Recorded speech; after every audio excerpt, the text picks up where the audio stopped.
ग्वालियर पहुंचे प्रदेश के पूर्व सीएम शिवराज सिंह चौहान ने ग्वालियर संभाग के अलग अलग जिले में चुनावी सभा के साथ साथ मेगा रोड शो भी किया और भाजपा प्रत्याशी को भारी बहुमत के साथ विजयश्री दिलाने का वचन ग्वालियर शहर के लोगों से लिया। गौरतलब है कि शिवराज सिंह चौहान का ग्वालियर पहुंचने पर आतिशबाजी और जेसीबी मशीन पर चक्का फूल मालाओं से स्वागत किया गया। यह उनकी लोकप्रियता थी जो लगभग 1.5 घंटे बाद शुरू हुआ रोड शो का इंतजार ग्वालियर की जनता बेसब्री से इंतजार करती रही। हजीरा चौराहे से ग्वालियर दुर्ग के उरवाई गेट तक 2.5 किलोमीटर लंबे रोड शो के दौरान सड़क के दोनों ओर हजारों की तादाद में भाजपा कार्यकर्ताओं और जनता का हुजूम उमड़ पड़ा। रोड शो के दौरान रथ पर पूर्व सीएम शिवराज सिंह चौहान के अलावा विधानसभा अध्यक्ष नरेंद्र सिंह तोमर, ऊर्जा मंत्री प्रद्युम्न सिंह तोमर और भाजपा के लोकसभा प्रत्याशी भारत सिंह कुशवाहा मौजूद रहे। इस दौरान भाजपा कार्यकर्ताओं ने आतिशबाजी और नारेबाजी से पूर्व सीएम शिवराज का ग्वालियर में ऐतिहासिक स्वागत किया।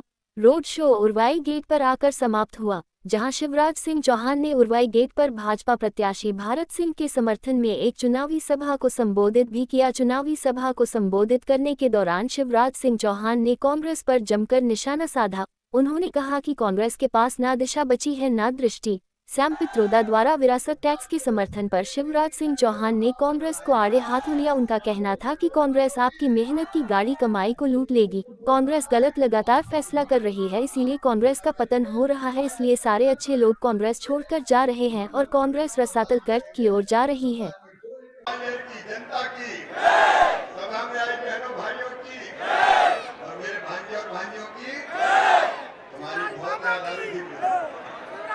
तुम्हें भी आ रही थी कि नहीं? तो एक बात फिर बोलो, भारत कांग्रेस और भारतीय जनता पार्टी, आप खुद बताइए कांग्रेस में कोई दम बचाएगा? विधानसभा के अध्यक्ष आदरणीय नरेंद्र सिंह तोमर जी, लोकप्रिय मंत्री और आपके नेता आदरणीय प्रद्युम्न सिंह तोमर जी, उनकी जन्मभूमि पर दिव्य और भव्य मंदिर बना, आपको कैसा लगा? कैसा लगा? और भगवान राम की प्राण प्रतिष्ठा हुई तो कैसा लगा? सारा देश खुश था, आनंद उत्सव मनाए जा रहे थे। बहनों ने दीपक जलाए, नौजवानों ने केसरिया पताकाएं फहराई, सारा देश प्रसन्न था। लेकिन एक पार्टी रो रही थी। क्या नाम है उसका? क्या नाम है उसका? कांग्रेस। शर्म नहीं आई इनको? निमंत्रण मिला, लिखित में निमंत्रण। जब रामलला की प्राण प्रतिष्ठा का निमंत्रण मिला था तो जाना चाहिए था कि नहीं? जाना चाहिए था कि नहीं? अंसारी परिवार, अयोध्या का अंसारी परिवार, जिसने बाबरी मस्जिद का केस लड़ा था, सुप्रीम कोर्ट का फैसला मान के वो प्राण प्रतिष्ठा के कार्यक्रम में शामिल हुए। लेकिन कांग्रेस ने ऑन रिकॉर्ड लिख के कह दिया, हम नहीं जाएंगे, मुहूर्त खराब है। खामियां बताते हुए मना किया। आप बताओ ग्वालियर वालों, भगवान राम की प्राण प्रतिष्ठा होनी थी तो उसके लिए कोई मुहूर्त की जरूरत थी क्या? काय का मुहूर्त? लेकिन कांग्रेस की कुंडली में लगता राहु केतु बैठ गया और बुद्धि पे मंथरा सवार हो गई। जाको प्रभु दारुण दुख देही, बाकी मती पहले हर गई। उल्टे फैसले कांग्रेस कर रही है। विनाश काले, विनाश काले, ये विनाश काले विपरीत बुद्धि। अब आप बताओ, एक मिनट बेटा, समय कम है। जिनने मंदिर की प्राण प्रतिष्ठा में जाने से इनकार कर दिया, उनको वोट देना चाहिए क्या? जोर से बताओ, देना चाहिए क्या? अजब गजब फैसले कांग्रेस कर रही है। प्रद्युम्न तोमर बहुत जल्दी समझ गए कहां हो भाई, ये तो बहुत जल्दी समझ गए, इसलिए छोड़ छाड़ के अपने संग आ गए। एक बार उचित समय पर उचित फैसला किया। ऐसे में कौन विवेकवान व्यक्ति कांग्रेस में रहना चाहेगा? अभी और आश्चर्य हुआ, सबने पढ़ा होगा, सैम पित्रोदा ये राजीव गांधी जी के राजनीतिक सलाहकार रहे। सैम पित्रोदा ये राहुल गांधी के गुरु हैं। सैम पित्रोदा जी कह रहे हैं विरासत कर लगना चाहिए। ग्वालियर वालों ध्यान से सुनना, विरासत टैक्स, ये विरासत कर क्या है? ये विरासत कर का मतलब अमेरिका में लगता है अगर कोई मृत्यु हो जाए किसी की, तो अपने यहाँ तो भारत में हर एक माता पिता संपत्ति जोड़ जोड़ के रखते हैं ताकि अपने बेटा बेटी को कुछ दे के जाए। लेकिन अगर कोई मर गया और उसने संपत्ति जोड़ी है तो उसका 55% हिस्सा सरकार अपने पास रख लेगी, जब्त कर लेगी। उनके बच्चों को मिलेगा केवल 45%। ये अमेरिका का कानून है। लेकिन राहुल गांधी जी, सैम पित्रोदा जी, भारत अमेरिका नहीं है। हमारी संस्कृति, हमारे जीवन मूल्य, हमारी परंपराएं सब अलग है। आप बताओ, अपनी संपत्ति सरकार को हड़पने दोगे क्या? जोर से बताओ, हड़पने दोगे क्या? मैं कई फैसले ऐसे बता सकता हूं। धारा 370 का विरोध करना, हटाने का, 3 तलाक का विरोध करना, कितने फैसले ऐसे जो कांग्रेस ने किए। अब इसके बाद कांग्रेस का कोई औचित्य बचता है क्या? मेरे बहनों और भाइयों, एक ही पार्टी है, भारतीय जनता पार्टी, केवल भारतीय जनता पार्टी। और पार्टी के अलावा अगर विचार करना हो, चुनना हो, तो किसको चुनते हैं? प्रधानमंत्री को। लोकसभा के चुनाव में तो पीएम को ही चुनते हैं ना। आप बताओ, पीएम को सोच समझ के चुनना चाहिए कि नहीं? अरे सोच समझ के चुनना चाहिए कि नहीं? गर्मी के दिन चल रहे हैं, अगर मटका खरीदने भी जाते हैं तो ठोक बजा के देखते कि नहीं मटका टनाटन बोल रहा है कि नहीं? कोई फूटा मटका लेता है क्या? अरे फूटा मटका कोई लेता है क्या? तो हमने तय किया है भारतीय जनता पार्टी ने, एनडीए ने और देश ने भी, कि भारत के प्रधानमंत्री बीजेपी एनडीए जीतेगी और नरेंद्र मोदी जी होंगे। अब आप बताओ, कांग्रेस और, अरे मेरे भांजो जिंदाबाद, भाषण तो पूरा करने दो। आप भी हमारी जान है, मैं आपसे बहुत प्यार करता हूं, आई लव यू।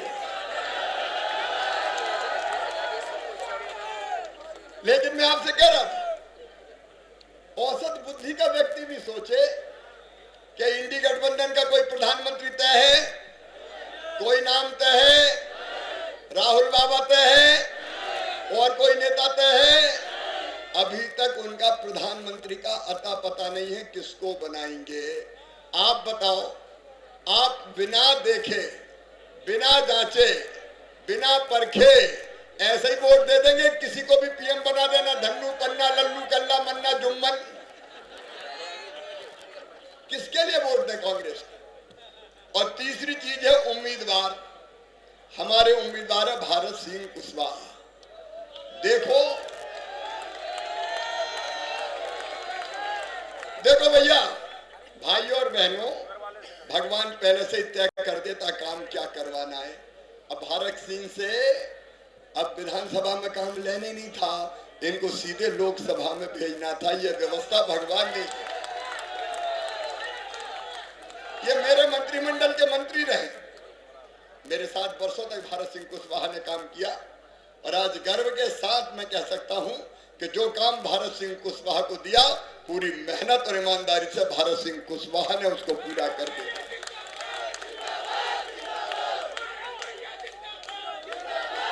इनके मन में जिद है, जुनून है, जज्बा है ग्वालियर का विकास करने का। और इसलिए आज मामा आपसे निवेदन करने आया है। वैसे तो आप फैसला कर चुके हैं, पीएम नरेंद्र मोदी जी तीसरी बार बनेंगे, लेकिन ग्वालियर से सांसद भारत सिंह कुशवाहा को बनाने की कृपा करें। भारत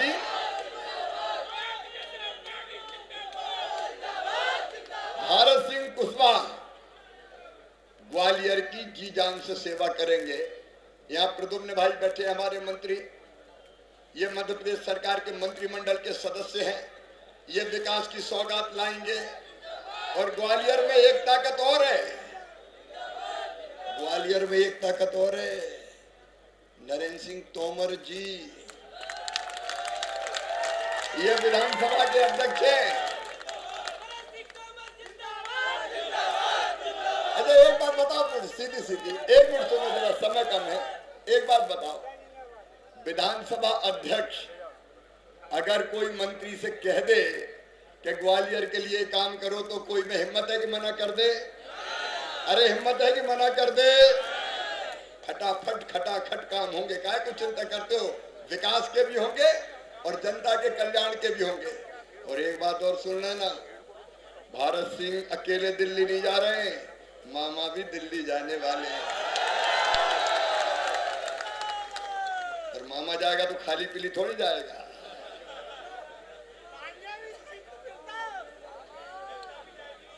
जनता भी जाएगी। प्रधानमंत्री जी के नेतृत्व में हम भी भारत सिंह जी के साथ ग्वालियर को सौगातें लेके आएंगे। मेरे बहनों और भाइयों, मैं आपको बहुत प्यार करता हूं। मेरे लिए जनता की सेवा ही भगवान की पूजा है। मेरी बहनें बड़ी संख्या में आज रोड शो में थी। उन्होंने फूलों की वर्षा करके स्वागत किया रोड शो का। तब मन में केवल एक ही संकल्प पैदा होता है, बहनों ने फूलों की वर्षा करके स्वागत किया, हम उनकी जिंदगी में खुशहाली लाने के रास्ते में कोई कांटा नहीं रहने देंगे। कई जगह दीपक लगा के आरती उतारी, हम उनकी जिंदगी में कोई अंधेरा नहीं रहने देंगे। मेरी बहनों, अभी तो लाडली बहना योजना है। हमारे मुख्यमंत्री मोहन यादव जी ने पूरी तरह से योजनाएं जारी रखने का फैसला किया है। कोई योजना बंद नहीं होगी, चिंता मत करना, ये सारी योजनाएं चलेगी। मोहन मेरे छोटे भाई, वो सरकार बहुत अच्छी चला रहे हैं, उनके पीछे हम सब खड़े हैं। लेकिन लाडली बहनों, अब केवल लाडली बहन नहीं, अब तो लखपति बहना बनाना है, लखपति बहन। और ये मैं मजाक में नहीं कह रहा, ये मैं मजाक में नहीं कह रहा, ये सोच समझ के कह रहे हैं। मध्य प्रदेश में आज 15 लाख लखपति दीदी हैं। प्रधानमंत्री जी ने संकल्प किया है कि कम से कम 3 करोड़ लखपति दीदी बनाई जाएंगी। बहनों, अब हम गरीब नहीं रहेंगे, हमारी आंखों में आंसू नहीं होंगे। दुख का समुद्र क्या केवल बहनों के हिस्से में आया है? क्या सारी जिंदगी उसको आंसू बहाते हुए जीना है? अब ये परिस्थिति बदल रही है। हम आर्थिक रूप से भी आपको सक्षम बना रहे हैं और प्रधानमंत्री जी को हृदय से धन्यवाद। अब तो 33% आरक्षण भी मातृ शक्ति बंधन अधिनियम में दे दिया है। 2029 में माया जी, अभी तो बहुत से लोग बैठे हैं यहाँ, पुरुष 2-3 बहनें बैठी है। अगली बार जब सभा होगी तो यहाँ आधी से ज्यादा बहनें बैठी नजर आएगी। बहनों का आर्थिक सशक्तिकरण, सामाजिक सशक्तिकरण, राजनीतिक सशक्तिकरण और आर्थिक सशक्तिकरण किया जाएगा। और भांजे भांजियों, तुम चिंता मत करना रे, रोजगार के अनेक अवसर है। स्कूटी हो, चाहे लैपटॉप हो और चाहे बच्चों की फीस भरवाने का काम हो, मोहन यादव जी भी जारी रखेंगे। और दिल्ली से मैं भी सोचता हूँ और क्या क्या किया जा सकता है। चिंता क्यों करते हो? प्रधानमंत्री नरेंद्र मोदी जी के नेतृत्व में एक वैभवशाली भारत बहुत डर रहे हैं। 2 मिनट बचे हैं। अरे मामा की घड़ी में जब बजेंगे 10 तब ही 10 बजेंगे। चिंता काय की करते? मोदी जी के नेतृत्व में अभी 10 नहीं बजे, मोदी जी के नेतृत्व में एक वैभवशाली भारत, एक गौरवशाली भारत, एक समृद्ध भारत और एक शक्तिशाली भारत का निर्माण हो रहा है। और आज इस सभा में, इस मंच से जिम्मेदारी के साथ ग्वालियर वालों आपसे कह रहा हूं, नरेंद्र मोदी जी के नेतृत्व में भारत विश्व गुरु बनेगा। दुनिया की कोई ताकत रोक नहीं सकती। भारत अब केवल भारत के लिए नहीं, भारत दुनिया को दिशा दिखाने के लिए, और देश के लिए तो भारतीय जनता पार्टी, जनता के लिए तो भारतीय जनता पार्टी, विकास के लिए तो भारतीय जनता पार्टी। और इसलिए मैं आप सबसे आज ग्वालियर की इस पवित्र धरा पर यह निवेदन करने आया हूं। वैसे तो आप कोई चूक करेंगे ही नहीं, मुझे पूरा विश्वास है कि आप सबका प्यार और आशीर्वाद भारत सिंह को मिलेगा। बोलिए, सब तैयार हैं? गर्मी से डरोगे तो नहीं? गर्मी में प्यार जैसे छिलके निकलेंगे, निकलने से घबराओगे तो नहीं? बहनों को यहाँ पे डालोगी, एक आराम से 5 साल हम आडियो नीचे कर यार। दृष्टि बची है एक के बाद संजय भाई साहब आडियो दिख रही है अभी। गलत फैसले कांग्रेस कर रही है। ऐसे फैसले जो कांग्रेस को पूरी तरह से रसातल में ले जा रहे हैं और इसलिए कांग्रेस का पतन हो रहा है। अच्छे छोड़ रहे हैं। आज मैं ग्वालियर चंबल संभाग में था। 2 तारीख को मैं फिर आने वाला हूँ। मुझे कहते हुए प्रसन्नता है कि चारों तरफ वातावरण मोदीमय है, भाजपामय है। मैं आज 2 सीटों पर गया, एक ग्वालियर और एक मुरैना। अलग अलग 4 सभा के बाद ये 7वीं सभा थी। चारों तरफ भारतीय जनता पार्टी के समर्थन में लहर नहीं आंधी चल रही है और मध्य प्रदेश की भी 29 की 29 सीटें भारतीय जनता पार्टी जीतने वाली है। देश के लिए, विकास के लिए और जन कल्याण के लिए एकमात्र मोदी जी विकल्प है। मोदी जी के प्रति जनता के मन में श्रद्धा है और भक्ति है और जनता मध्य प्रदेश की तय कर चुकी है कि 29 सीटें जीतकर मोदी जी को तीसरी बार पीएम बनाना है। कांग्रेस के मैनिफेस्टो में मुस्लिम लीग की छाप मिलती है। कांग्रेस खतरे में है, भ्रष्ट नेता खतरे में है, संविधान खतरे में नहीं है। संविधान को खतरे में डाला था तो स्वर्गीय इंदिरा जी ने इमरजेंसी लगा के डाला था। आज देश सुरक्षित हाथों में।